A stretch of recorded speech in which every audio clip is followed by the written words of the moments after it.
Damarda kanım anam, cennet ayaklarındadır gülistanım anam. Sensiz sözme sürek, Allah ayırmasın.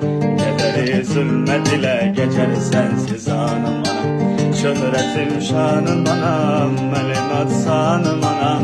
Ne kadar iskanlar bitip bile gülşenlerinde. Sen ki bir ömrü fida eylemiş evladına. Ne kadar azap gizlenip saçınından derin. Mama Music Multimedya Portalı. Canım anam, damarda kanım anam, cennet ayaklarındadır gülistanım anam. Sensiz sözme sürey, Allah ayırmasın. Kederi zulmet ile geçer sensiz anım anam. Şöhretim şan